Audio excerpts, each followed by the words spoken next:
Hello, Ray Phoenix here, and this is Star Wars Arcade for the Sega 32X.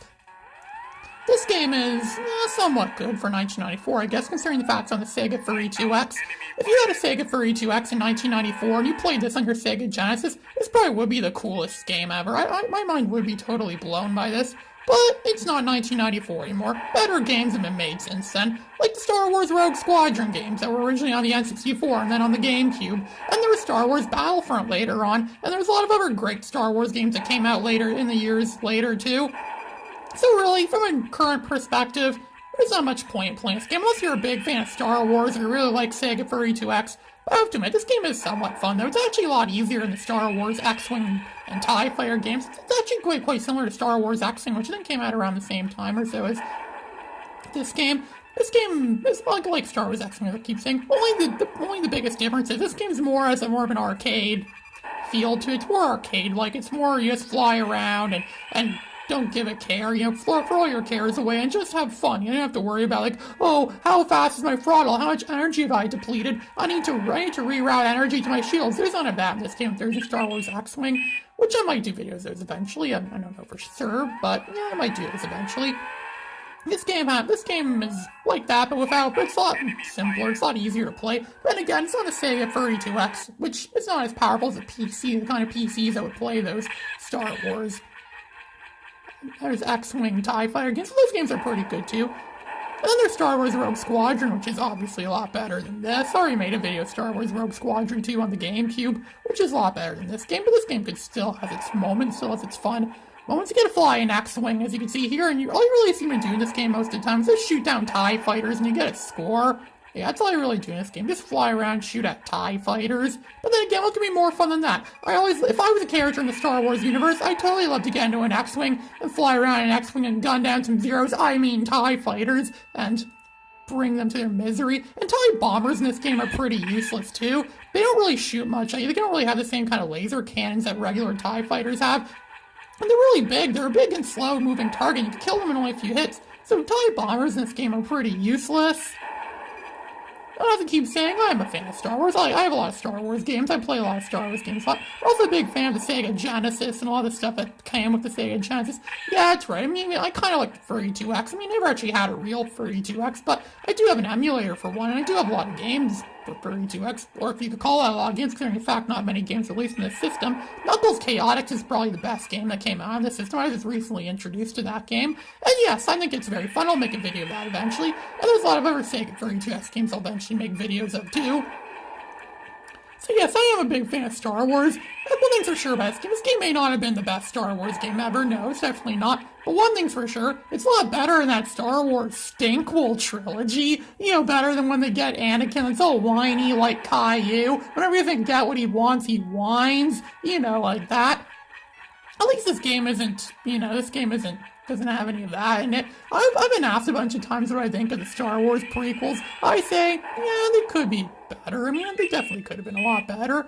They were entertaining. They have entertaining moments, but they could be a lot better. But I watched a lot of those movies back when I was a kid too. I'm not one of those people that watched Star Wars in the early '80s and then waited 16 years or so for Star Wars Episode 1 to come out and then was disappointed. At the same time, I wouldn't go on an adventure just to get Star Wars Episode 1 like those people and fanboys did when their friend was dying of cancer, was going to be dead by the time Star Wars Episode 1 came out. So they go on this whole epic long adventure to get the movie Star Wars Episode 1 so they could watch it months before its release in 1998, months before it was scheduled to be released in 1999. And also, fun fact, every movie in Kevin Smith's View Askewverse contains at least one reference to Star Wars. In the original Clerks movie from 1994, there's a part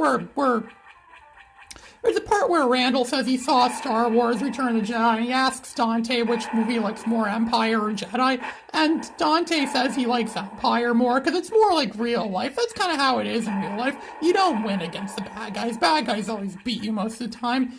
In Mallrats, there's a part where, in Mallrats, the next movie, there's a part where Silent Bob is trying to lift a cigarette, the power of the Force, because he believes he has the Force, and then later on, something happens in the movie and he actually thinks he does have the Force, and then they also mention at the stage in that movie was like the Death Star, they compared it to the Death Star. In Chasing Amy, there was a part where they talk about black guys in movies and pop culture. And then they say that, oh, a black guy was in Star Wars. Yeah, he flew the Millennium Falcon and destroyed the second Death Star.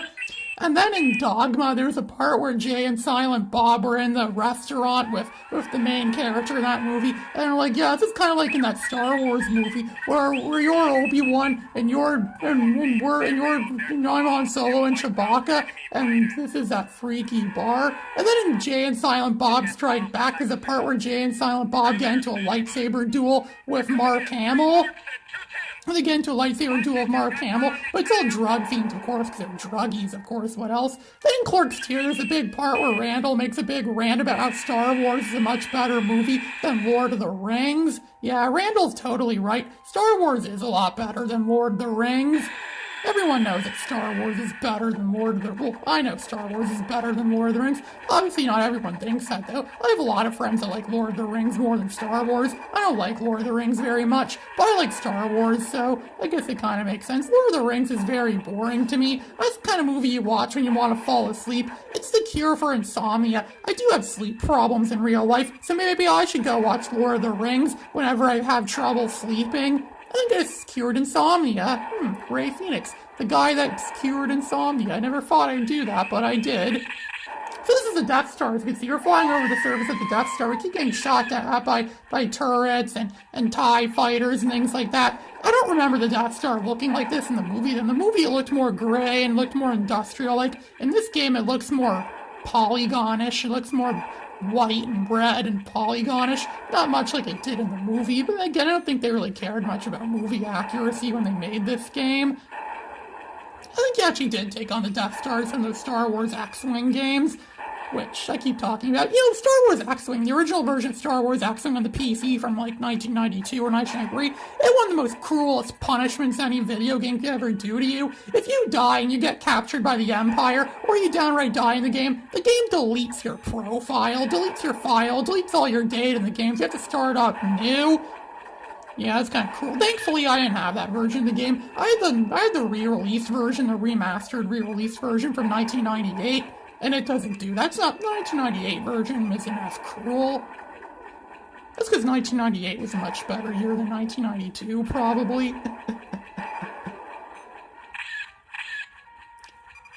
Your protons don't really do much in this game either. They kind of home in on TIE fighters, but most of the time, they're kind of useless. You might as well just use your regular laser blast cannons. Oh, and look, I destroyed all the TIE fighters in the surface of the Death Star. So naturally, this means I'm going to have to run the trench where I'm going to get killed, like what happened to Biggs and Red Leader and all those other people except for Luke Skywalker and Wedge Antilles that tried going against the Death Star. This part's kind of like the Star Wars arcade game that I've already played before. I played it once on the Atari 2600. I may never play it again when it was on the ColecoVision. It's kind of, this part's kind of like that. It'd be better if it was even more like, this whole game would have been better if it was more like that Star Wars arcade game on the Atari 2600. But no, they weren't really thinking much about that. They wanted to make something more original, more unique, something that's unfaithful from the arcade game. But then again, this is called Star Wars the arcade game, or Star Wars Arcade, I think is what this game is called. So, yeah. They're even using TIE interceptors, too. I don't even think the Empire had those in Star Wars Episode 4. I don't know. Correct me if I'm wrong, Star Wars fanboys, but I don't think they had those then. But overall, yeah, this game's pretty fun. This game does have its merits, for sure. But overall, I'd probably give this game maybe, I don't know, maybe a 6 out of 10 or a 7 out of 10, probably, if I was to give it on a scale of 1 to 10. 1 being bad, 10 being perfect. Yeah, I'd probably get around there. It's really good, but it obviously has a lot of flaws. So I'm going to enter in my initials, as you can see here. I am, of course, Ray, and that is the best score I have gotten at this game to this very date. Playing the Cantina theme while I do this. Ray. Yes, this is the first I ever made it. 50% of the game completed. That's the first I ever made it in this game. Ray Phoenix, signing out.